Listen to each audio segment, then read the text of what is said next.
Welcome back to Kyle's Big Board, presented by the Straight Facts Podcast, a series where we count down the top prospects in the upcoming NBA draft and analyze their game.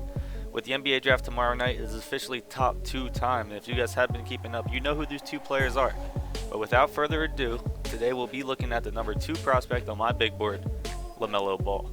Ball is a point guard from Los Angeles, California, who has most recently played in the NBA for the Illawarra Hawks. Let's break down his game. First, let's get into his strengths, and the first strength is playmaking. LaMelo has elite ball handling skills. He's fast and crafty with the ball in his hands and makes the right decisions a lot of the time. That goes into the other aspect of playmaking, which is passing. He has a great feel for the game and his court vision is excellent. These are the most important traits to possess at the point guard position, and adding the fact that he's 6'7", it's going to be hard to pass on LaMelo. The next strength is scoring.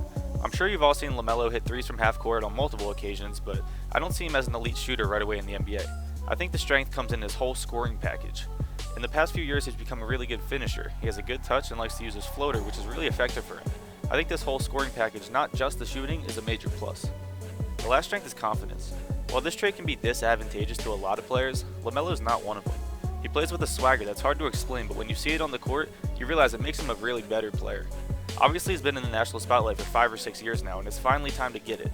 He's going to come into the NBA with this confidence, and he'll be ready to make his mark right away. Now we have to get into weaknesses, and the first is defense. He's not going to play like your average 6'7" guy on defense. He lacks some quickness on the defensive side of the ball, and though he's bigger and can make up some ground, I see him getting blown by a decent amount in the NBA. He's also going to struggle against bigger guards who are just going to be stronger than him.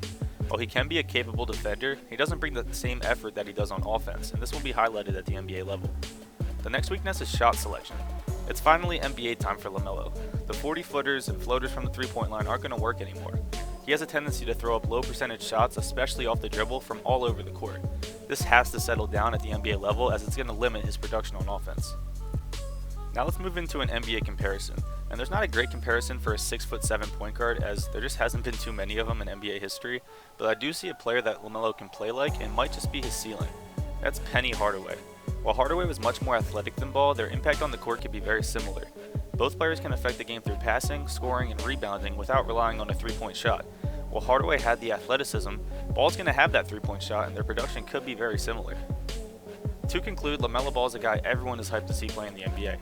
You rarely find point guards with this type of size and natural instincts for the game. While there are obvious things to improve on, he's going to come into the NBA ready to play and will be a threat to go off on any night.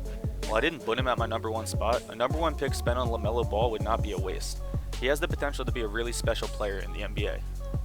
But that's all for today's episode of Kyle's Big Board, presented by the Straight Facts Podcast. Let me know what you guys think of LaMelo Ball in the comment section down below, and don't forget to tune in tomorrow when I break down the number 1 player on my big board. I hope everyone is staying safe, staying healthy, and of course getting buckets. I'll see you guys next time.